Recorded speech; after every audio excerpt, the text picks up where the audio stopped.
चॅनलला लाईक करा, शेअर करा आणि सबस्क्राईब करा। वंचित वर्गाने योजनांचा लाभ घ्यावा। मागास बहुजन कल्याणचे निरीक्षक दत्तात्रय पाटील, रभा माडखोलकर महाविद्यालयात कार्यक्रम। इतर मागासवर्ग हा वंचित आहे। वंचित वर्गाने शासनाच्या योजनांचा लाभ घ्यावा असे आवाहन करून वसंतराव नाईक तांडा वस्ती योजना, मुक्त वसाहत योजना, मोदी आवास घरकुल योजना या सर्व योजनांचा लाभ घेण्याचे आवाहन मागास बहुजन कल्याण विभागाचे निरीक्षक दत्तात्रय पाटील यांनी केले। ते चंदगड येथील रभा माडखोलकर महाविद्यालयात आयोजित करण्यात आलेल्या महाराष्ट्र शासनाच्या इतर मागासवर्ग बहुजन कल्याण विभाग यांच्या संयुक्त विद्यमाने ओबीसी विमुक्त जाती जमाती विशेष मागासवर्ग प्रवर्गासाठी शासनाच्या योजनांची माहिती व्हावी यासाठी या कार्यक्रमाचे आयोजन करण्यात आले होते। अध्यक्षस्थानी प्राचार्य SD गोरल होते। प्रास्ताविक प्राध्यापक TA कांबळे यांनी केले। यावेळी बोलताना या विभागाच्या सहाय्यक संचालिका सुनीता नेर्लेकर यांनी विद्यार्थ्यांना योजनांची विविध माहिती अतिशय सोप्या व ओघवत्या भाषेत करून दिली। विद्यार्थ्यांच्यासाठी शिष्यवृत्ती योजना, मुला-मुलींना परदेशात उच्च शिक्षणासाठीची योजना, शिक्षण शुल्क व परीक्षा शुल्काचे प्रदान योजना, व्यावसायिक प्रशिक्षण योजना, निर्वाह भत्ता योजना, मेंढपाळ कुटुंबातील मेंढपाळासाठीची अनुदान योजना आदी योजनांची माहिती करून देऊन महापुरुषांच्या विचारांचे चिंतन करण्याची गरज असल्याचे या विभागाचे गृहपाल BN कांबळे यांनी सांगितले। अध्यक्ष भाषणात बोलताना प्राचार्य गोरल यांनी विद्यार्थ्यांनी शासनाच्या विविध योजनांचा लाभ घेण्याचे आवाहन केले। यावेळी ओबीसी महामंडळाचे निरीक्षक प्रशांत सावंत, सुनील कुंभार, वसंतराव नाईक, महामंडळाच्या निरीक्षक संगीता साठे यांनीही शासनाच्या विविध योजनांची माहिती दिली। सूत्रसंचालन प्राध्यापक AD कांबळे यांनी केले। आभार NS मासाळ यांनी मानले। या कार्यक्रमाला KN Nikam, RA Kamalakar, Suryavanshi, Shahu Gawade, GY Kamble, SN Patil, Shrinivas Patil, विजय कांबळे इत्यादी मोठ्या संख्येने उपस्थित होते।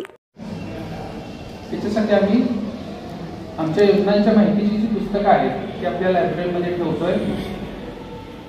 आपल्याला ज्या काही अनुकूल योजना आहेत आमच्या विभागाच्या त्या सगळ्या योजना तुम्ही परत वाचल्यानंतर तुमच्या लक्षात येईल की मी या योजनेचा लाभ घेऊ शकतो। त्या अनुषंगाने तुम्ही प्रयत्न करू शकताय।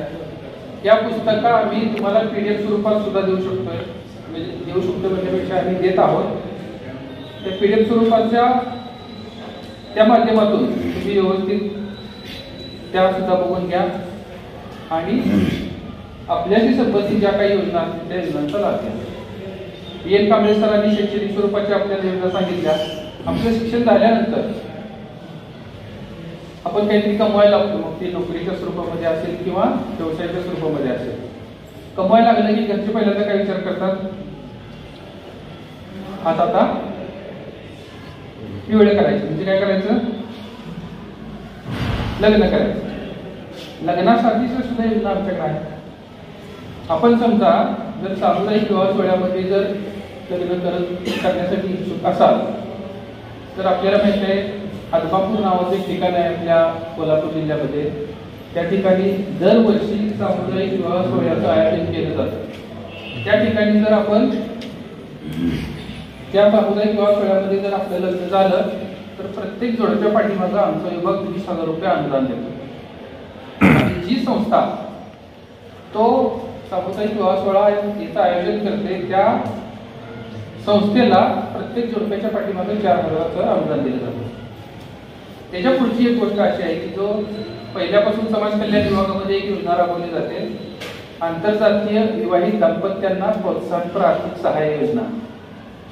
समजा तुम्ही सामुदायिक विवाह सोहळ्यामध्ये लग्न करताय आणि तुमचा आंतरजातीय विवाह आहे तर हे 20,000 रुपये सुद्धा तुम्हाला मिळतील आणि समाज कल्याण विभागाकडून 50,000 रुपये सुद्धा मिळतील।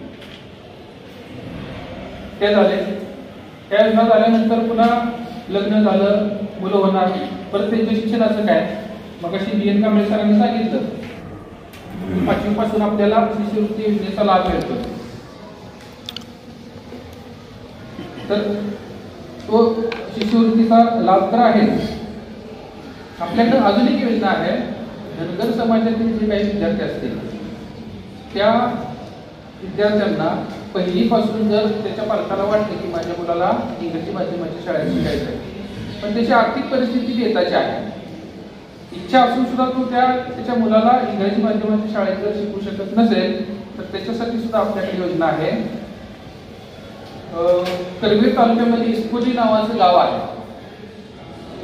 कदाचित काही लोकांचे मित्रमंडळी पाहुणे वगैरे त्या गावामध्ये असतील. तर त्या इस्कोलीमध्ये Doodhganga valley English medium school एक शाळा आहे.